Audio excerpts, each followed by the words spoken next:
to another one, you guys. If you were new to the channel, my name is Andrew with Mercedes-Benz of Hagerstown in Hagerstown, Maryland.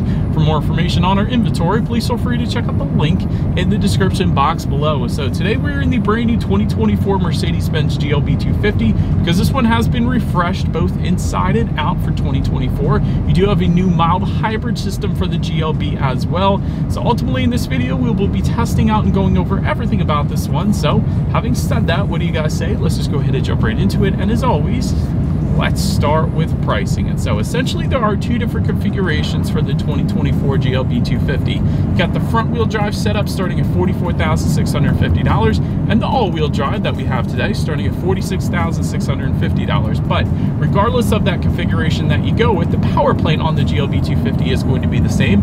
Powering the beast is a 2-liter turbocharged 4-cylinder with a mild hybrid system, putting out 221 horsepower at 5,500 RPM, 258 pound-feet of torque, coming in at 1,800 RPM. That power being sent to front wheels or all wheels through an 8-speed dual clutch with paddle shifters, which you guys know we will of course be testing out here in a little bit. 0 to 60 time approximately 6.9 seconds, with MPG numbers coming in at 24 in the city, 32 on the highway for the front wheel drive, 22 city, 30 then on the highway for the all-wheel drive, taking premium unleaded fuel. But so then before we do any kind of fun acceleration or paddle shifter test here in the GLB, did want to mention to you guys the drive modes. It's labeled dynamic. It's actually a new black plastic button this year, kind of located right in the center of everything there. But drive modes will include eco, comfort, sport, off-road, and individual, adjusting things like the shift points, the throttle response, the steering sensitivity, and if you put it in that off-road driving mode, it actually sets the torque split to 50-50. So that's pretty cool as well for a little better traction. So now that we have gotten all of that out of the way, what do you guys say? Let's go ahead and find a straightaway. Let's put the paddle shifters and acceleration here to the test. I want to see how quickly the paddle shifters are going to react. Also want to see how quickly we can get this one here up to speed. All right, in 3, 2, 1, go.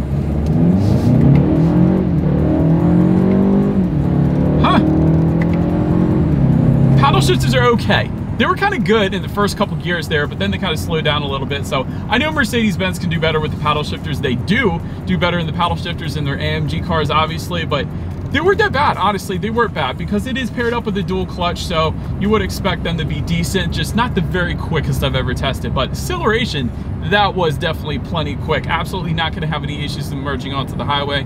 And one of the things I always say, one of the cool things about having a mild hybrid system is there's plenty of get up and go right off the bat. There's no delay like you typically would find with the turbocharged engine because of that mild hybrid system. So yeah, that will definitely do the trick in the GLB 250. But anyways, to go along with that acceleration, as always, braking is equally important. So as expected, you will find 4-wheel disc brakes that do come standard on the GLB.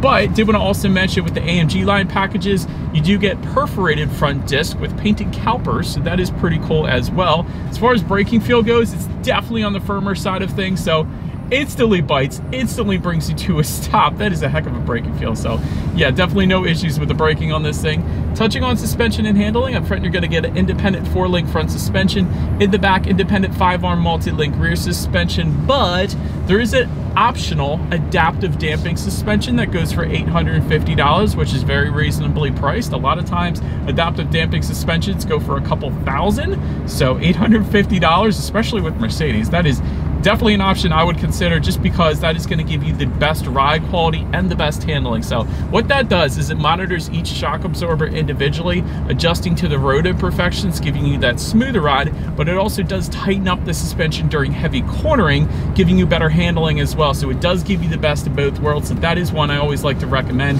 As far as ride quality goes, it's been perfectly fine in my short little test drive here today, so definitely not having any issues there. As far as steering feel goes, it does adjust slightly dependent upon the drive mode that you put it in. So in sport driving mode, it's going to be a much heavier weight to the steering, instantly pointing you in the direction that you want to go.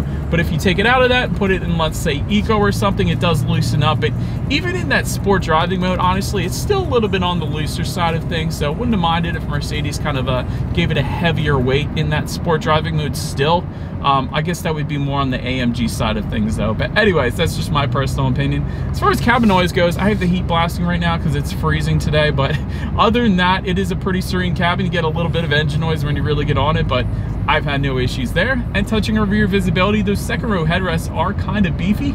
I will say that. I probably should have pushed them down a little bit. So other than that though, I can see perfectly fine out the back. Really with the shape of the GLB, you really shouldn't have any issues with rear visibility there, besides those second row headrests, of course, but you can always push them down a little further. I didn't yet, but then touching on forward visibility, you actually do get rain sensing windshield wipers. They do come standard for all trim levels or all configurations across the board. So I like that too. It's essentially going to turn on the windshield wipers whenever it detects any kind of mist or rainfall. So that's pretty convenient, kind of like automatic headlights. But that pretty much rounds out the performance segment of this review, you guys. Let's now go ahead and take a look at the exterior of our brand new 2024 Mercedes-Benz GLB 250. All right, guys, here she is, the new 2024 Mercedes-Benz GLB 250, finished in polar white. In case you were curious of our exact exterior color name that we had on this one. But as always, let's go ahead and start with where the GLB is made. Taking a look at the VIN, first character is the letter W, indicating that the GLB 250 is built and assembled in Germany, as it should be. But let's go ahead and start up front in this one, because there are a lot of changes for the 2024 GLB, including the revised front bumper and headlights. So let me start with the front grille. Actually, if you guys remember my GLS review, you probably recognize that front grille, the 4-bar design that comes straight off of the GLS. So this is like a little baby GLS up front, I guess you could say, but that is pretty cool. To the sides, LED headlights with LED daytime running lights do come standard. Automatic feature coming with that. You do get automatic high beams as well, but also active bending headlights. So when you're going around the bend at night, those headlights are going to swivel based on the direction of your steering angle. Better help illuminating what is around that bend, so you're less likely to hit a deer or a possum or a alien or whatever the case. So that is a pretty cool little safety feature there. LED fog lights down below, they do come standard as well, and you will find some added chrome trim on that front lip as well. But that pretty much rounds out the front end. Let me know what you guys think of the refreshed look up front. And now let's go ahead and make our way to the side. All right, so now since we are around to the side of the GLB, aluminum roof rails do come standard. Rear privacy glass also coming standard. Chrome window surrounds, and to go along with that, chrome accenting on the door handles as well. Taking a look at the side mirrors, they are body colored power adjustable side mirrors. They will be heated with LED integrated turn signals. Then taking a look down at the wheel setup, 18-inch alloys do come standard. However, there are several different wheel options available if you wanted to check that out on Mercedes' website. But we do have an option. It is a 19-inch twin 5-spoke alloys. They go for $600 in case you were curious. But that pretty much rounds out the side profile. Let's now go ahead and make our way to the back. All right, something else to see around to the back of this one. First thing I always like to mention, since Mercedes always does this lately, is there is no shark fin antenna up top. It's a very clean look, so I do like that. But rear spoiler with an integrated brake light just below that. Rear window wiper, of course. You do have revised rear taillights. I think it's a pretty cool design, and of course they are LED, so added illumination at night. And also, another thing I don't want to overlook, you do have some LED license plating underneath there. That is pretty cool as well. But I think my favorite part on the back is still the same thing I always mention with the GLB in my previous reviews, is you do get integrated dual exhaust outlets with chrome tips. So they're not tucked away, they're not just out there, they are actually integrated into the rear bumper. I think that is such a cool look. So having said that, I do believe you guys know what we have to do next here. As always, here is that exhaust clip.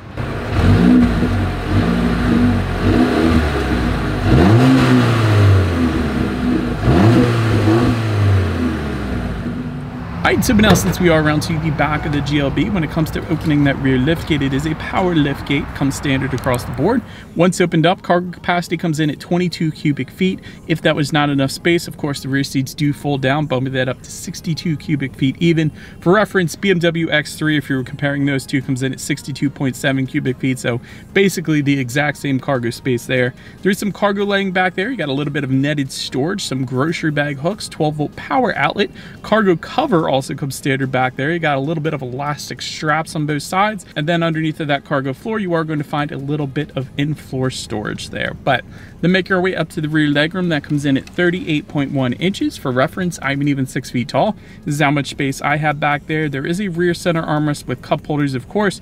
Rear ventilation does come standard, dual phone charging ports, and actually a 115-volt power outlet as well, which you typically don't find coming standard for those rear passengers. But then make your way up to the front seats. 12-way power adjustable front seats with 4-way power lumbar coming standard. Heated front seats alone go for $500, but you can get heated and ventilated front seats for a combination of $950 there.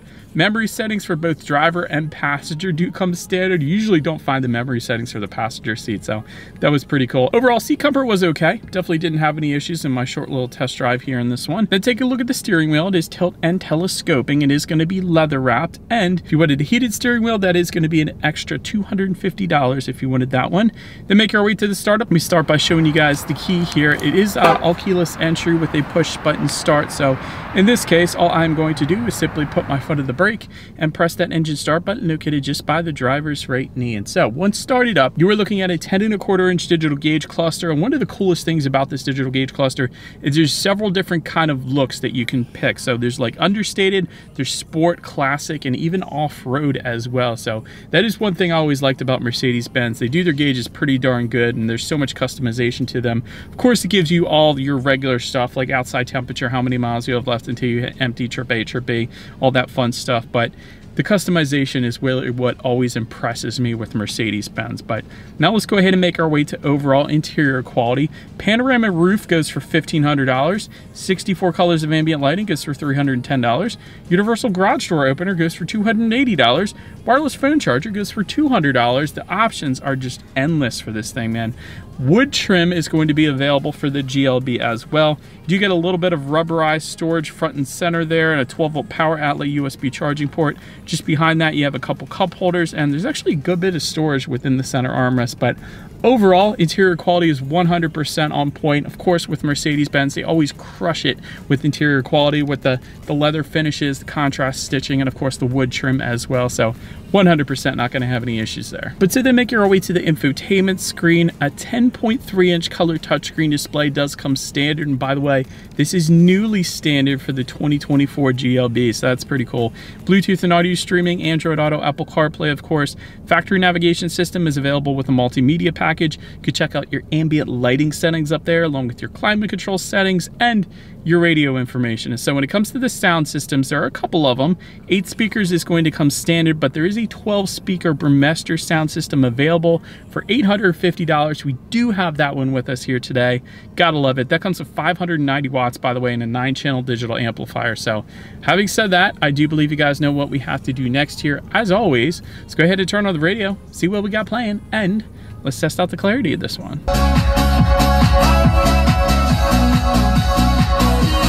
Yeah, it feels like a concert. That was dang good. Ton of bass, plenty of clarity, and honestly, with all of this amazing looking ambient lighting, that goes really good with some EDM. I'm just saying, but. And so the last thing I want to mention to you guys on the infotainment screen is when you do put the GLB in reverse, you will find a rear view camera coming standard, but you also get a surround view monitor as well, giving you that bird's eye view, which is always going to lead us into safety. And so front side curtain airbags do come standard, driver and passenger thorax side airbags, driver's knee airbag as well. In the back, you're gonna have latch, AKA lower anchors and tethers for children for the rear car seats, rear child door locks, tire pressure monitoring system, but then you got the driver assistance package, by the way, that goes for $1,700. That gives you all the advanced safety, more or less. So like active steering assist, evasive steering assist, active brake assist with cross traffic function, emergency stop assist, speed limit assist, lane keep assist, blind spot assist, lane change assist, adaptive cruise control, and route-based speed adaptation as well. And so overall though, when it comes to my final thoughts here of the new 2024 GLB, it looks kind of like a small GLS, which is definitely a good thing, thanks to the new front grille. So I think that looks pretty darn cool. I like that look. Great interior quality as well. And I've always said this before, Mercedes-Benz does ambient lighting better than just about everyone, minus that new Sony Ophelia car. I think that is the best ambient lighting. But besides that, Mercedes-Benz always crushes it. And so, but that is about it for this one, you guys. Thank you so much for watching. Feel free to follow Mercedes-Benz at Hagerstown on social media at the bottom of the screen. Be sure to hit the subscribe and the bell notification button if you're into new car reviews and all of our fun YouTube shorts we put on our channel as well. Do appreciate you guys watching more than you know. We will see you guys all in the next video. Bye.